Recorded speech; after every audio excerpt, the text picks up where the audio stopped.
Welcome to another Market Insight Call, where we sift through the noise, get through the signal to give you actionable advice so you can make informed decisions. Joining me this month is our newest father, Chris Aarons, with a 4-week-old now, right? It's 4 weeks. It's been great. It's been great. Getting good sleep, actually, so no complaints. All of us parents that have not with our children are very jealous of you if you're getting good sleep at this point. So why don't you kick it off? Yeah, I'll kick it off. We'll start with where we were last month, which we really talked a lot about disinflation, market technicals, and really the earnings recovery. And all of those really pointing bullish. And we really have to touch on them again because we've had strong moves since then, and a lot of it was based on what we've already talked about. We'll move into a little bit of sector performance, broadening out. A lot of people are talking about just technology. It's not really true. Market breadth is kind of a similar measure of what's advancing and declining in the markets. We'll touch that. A lot of that's bullish, and we'll close with a little bit of the caution indicators that we're seeing. So when we look at inflation, the first thing to point out, and we used this exact same slide last time, a lot's changed since then. We've had a new CPI report. So the pink line is where the Fed funds rate stands right now. It's at about the effective rate at 5.05.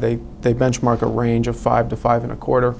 Both the headline inflation, which counts food and energy, and the core, which removes those, is below the Fed funds rate.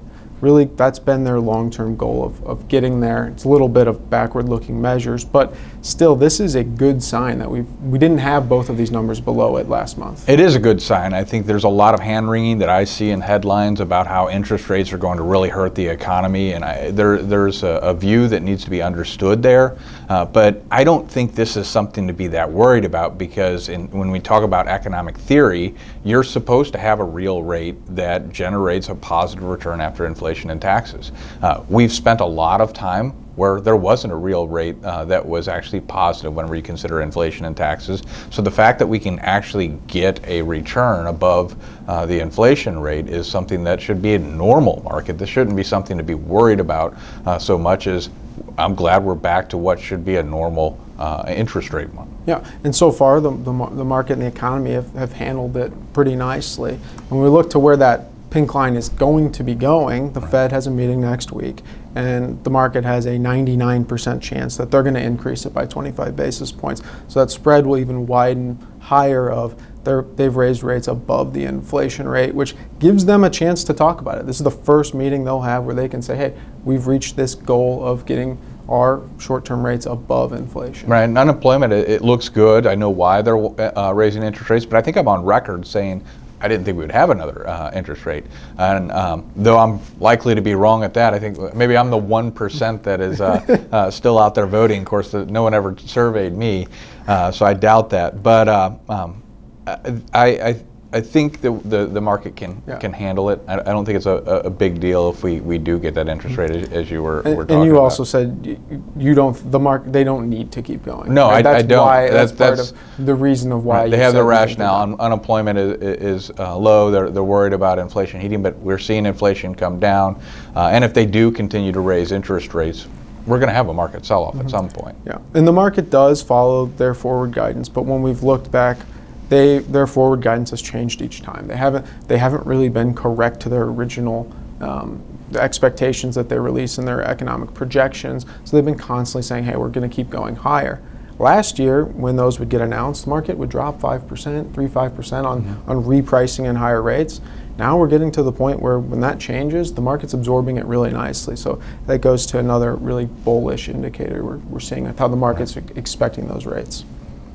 But when we get to looking at where the markets come, we got to look back to October of last year. That's really where the bottom was put in. And I see about 4 cycles of bullish moves with 2 pullbacks. And we talked about last time how we hadn't really seen a pullback in a while. This is really what a normal bull market will look like. So if we start from left to right and just go through the numbers, we had this 14% move followed by 7% pullback.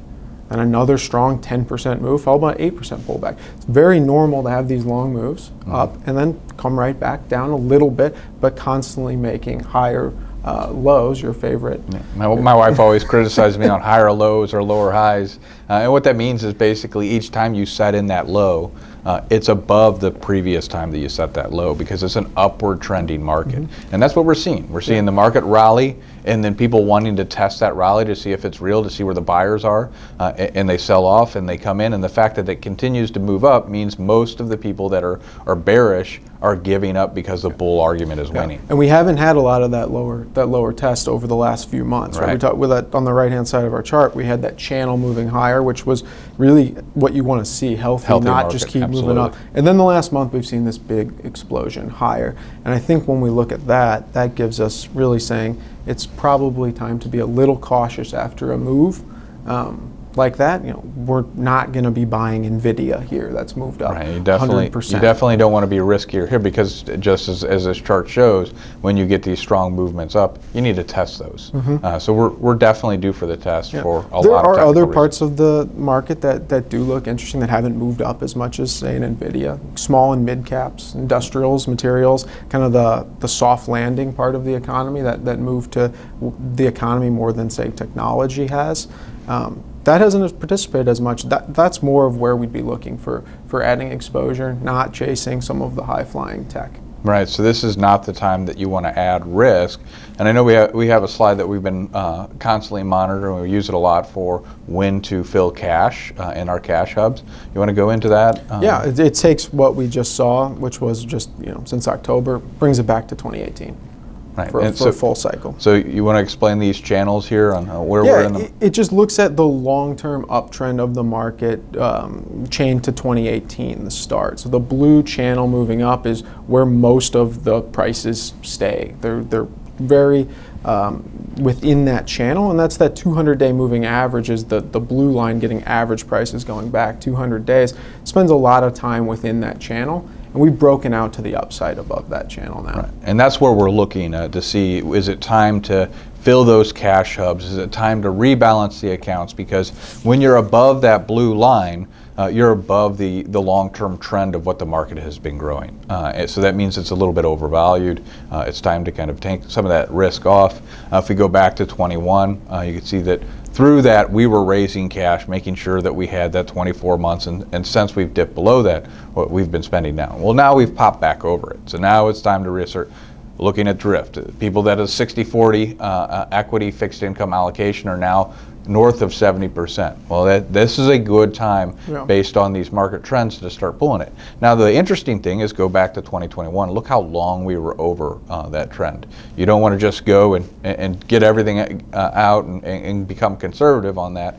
And it rarely spends much time below the channel, right? So definitely more time spent kind of raising cash, pulling your drift a little bit back in your equity, and not being overly We'll talk about here. that. Obviously, we can't telegraph moves we're making on our show, but we think there's a good short-term bullish move from earnings. So it's not something we're saying, hey, we're rebalancing today. Right. We do want to see the short-term part of the market where it does look very bullish, but more intermediate, everything you're talking about of pulling a little bit of chips off the table makes sense. And when you talk about breaking above long-term trends, something typically happens that creates a regime change. In 21, it was interest rates were zero.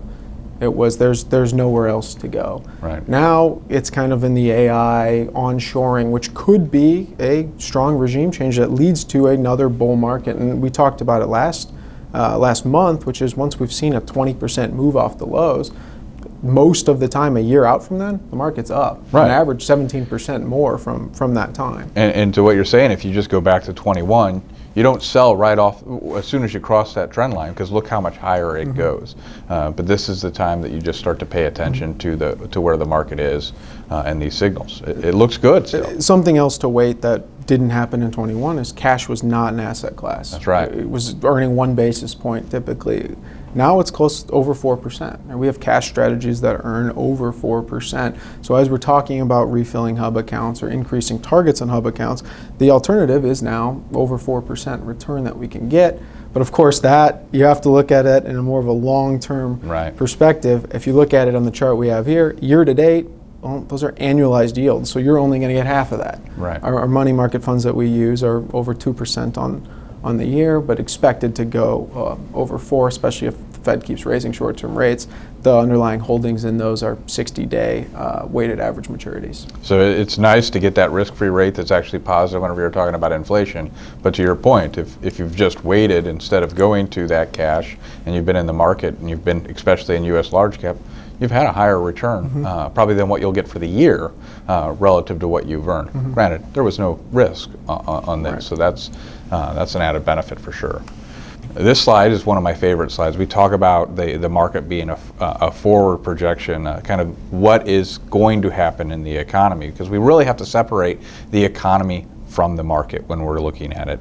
And because the market leads the economy, we can start to see what is the projection that's going to happen in the economy. Because if you're just looking at the current landscape right now, there's headlines that are very troubling all over the place. And we think there is still room for caution. But when we start to look at this cycle theory and we see that, well, the market leads the economy, what we're seeing is exactly what's happening in the market right now. We have the market recovering. It's robustly adding year to date while the economy is still in question. Well, if you look at this cycle, the economy would be bottoming based on this cycle theory. And what would be doing well? Well, basic materials, industrials, technology, consumer discretionary, not yet energy.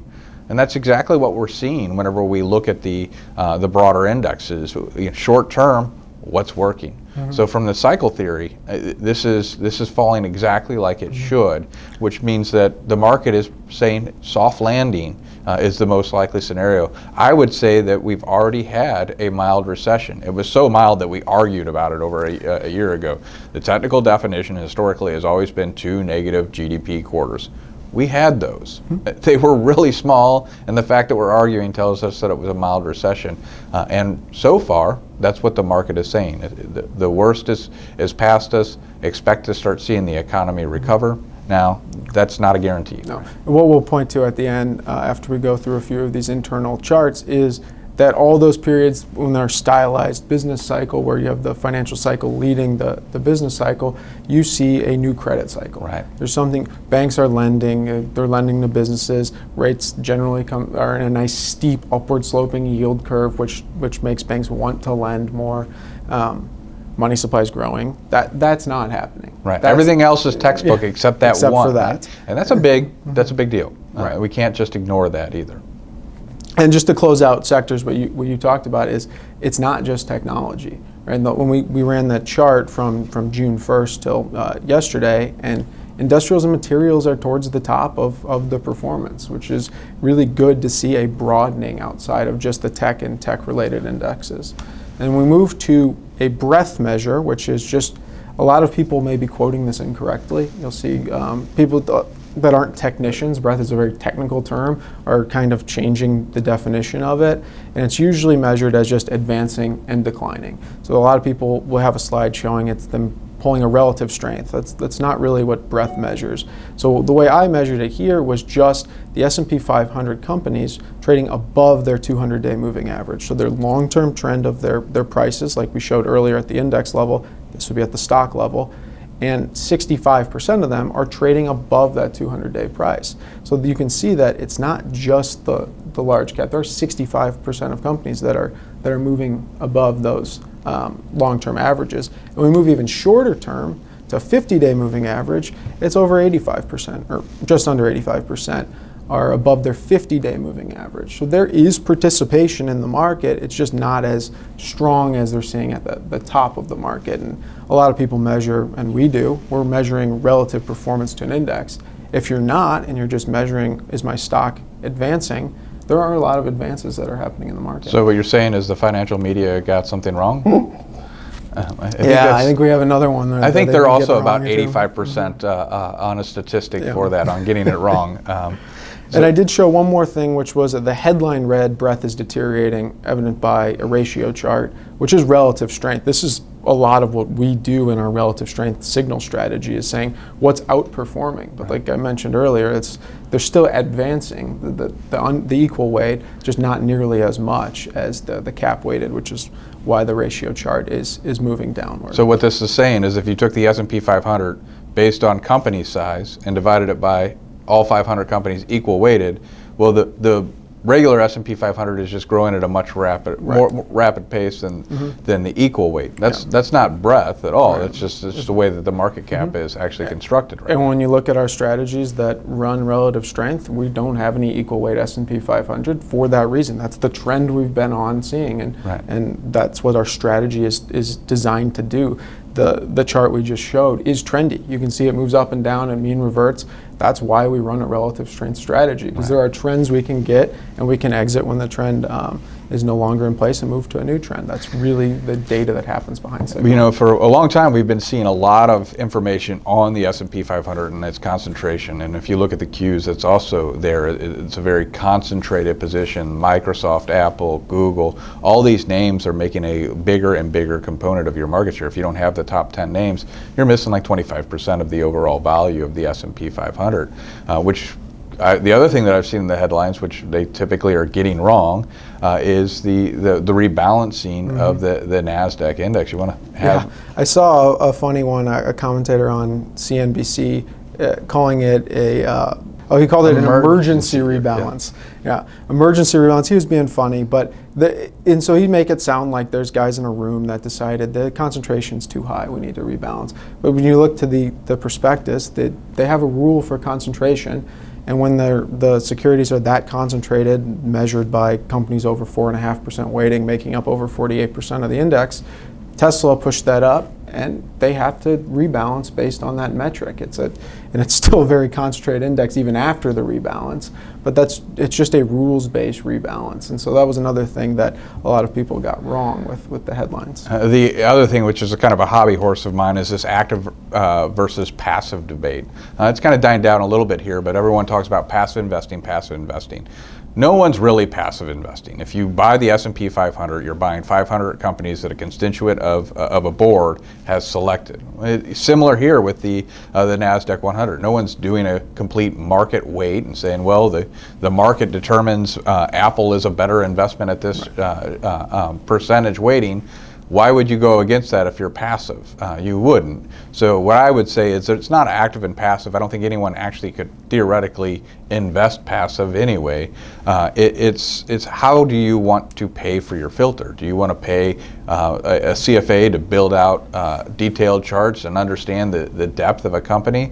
Or do you think there's enough market information that price is already captured, so you're just looking at rules? And that's what the NASDAQ 100 is doing. This is what the S&P 500 does. They don't want to have over a concentration in these positions because they're taking an active thing and they're just doing it through rules. So this is just another example of look for low-cost investing, sure, but there's really no active versus passive. Everyone's doing some type of active investing. And it was a strong move, obviously. That's what's needed to have that special rebalance. And we can look fundamentally to see why, one of the reasons that maybe why that happened. And I pulled profit margins. So the very bottom line is the S&P 500 removing those large 8 companies that have done the best and looking at their profit margin. Well, the profit margin on that index would only be about 11%. Then we can keep moving up higher and see it increases, and the top green line is actually the mega cap. Removing Amazon, they do some really low profit margin business with the retail side of their business, and that profit margin is over 26% for those 7 companies, and increasing expectations. This is forward, so it's based on expectations, not what's actually happened. And they're increasing their expectations while the rest of the market is really flatlined. So there is some, obviously, it's not just a momentum trade. There's fundamental reason behind some of the outperformance. That's what I would say is the argument on breadth. We've already kind of handled that and saying it's not breadth, it's just the way that the market cap is being invested in. But there's a reason that these companies are having a large market share. Look at the profit margin of these large companies relative to the rest of the index. Of course you would want to buy these and pay high premiums. The profit margin is staggering and well above the rest of the S&P 500. And like we said, we've already gotten the exposure there. We're not looking to continue to keep adding there. There are other spaces that could have some of a reversion here. And earnings season just started last week. Way too early to really start quoting what numbers they're showing, but it always kicks off with the banks. Things are looking pretty good for the banks. They have rallied off of their reports. That's probably the sector that you're most concerned about, really, with the inverted yield curve. And a couple of them have said they're not even worried about recession. I know I saw the headline out of Bank of America Again, I didn't read into it. It's not a position that we hold, but and like we said before, who knows if the headlines are accurate? We'll have to dive in there. But we can go back to a historic look on earnings and see, going back to Q1 21, those numbers are really high growth rates. That's based off of a low basis from the COVID lockdowns. We move out to Q1 of 22, kind of towards the middle of the screen, and we see that's where those declines started happening in the growth, from 9% down to 2% and then negative. The same time you were talking about, well, there was a recession in the economy based on 2 negative GDP quarters. We move out to what the market is seeing now. So I put it in a red box. This quarter expectations are very low for the reported quarter.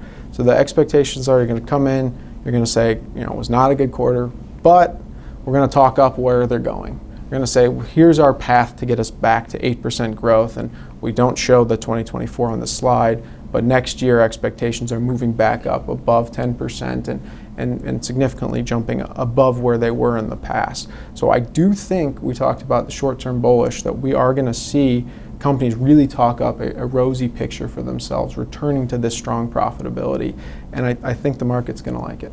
And would you consider these rates kind of below hurdles? What I mean is the companies are likely to report near or actually better than these? I do expect them to significantly outperform, probably down only a few percent for this quarter. But again, what the market's going to want to hear is you could report a great quarter and guide down for where your next quarter is going to be, and your stock's going to go down even though you had a great quarter. Right. It's going to be the opposite here. They're going to say it was a rough quarter, to throw things out now, and we're looking to the future. There's enough positive out there that the companies can talk up. And there's so much that people are paying attention to these earnings. The companies actually manage these earnings. What they're doing is they're not taking expenses during the years. Whenever this is acceptable to have losses, this is when you're going to realize them, so you'll likely see this downturn. They're going to unload that, but that means their income statement and their balance sheet is going to be better going forward. So you're more likely to see rosier guidance in the future because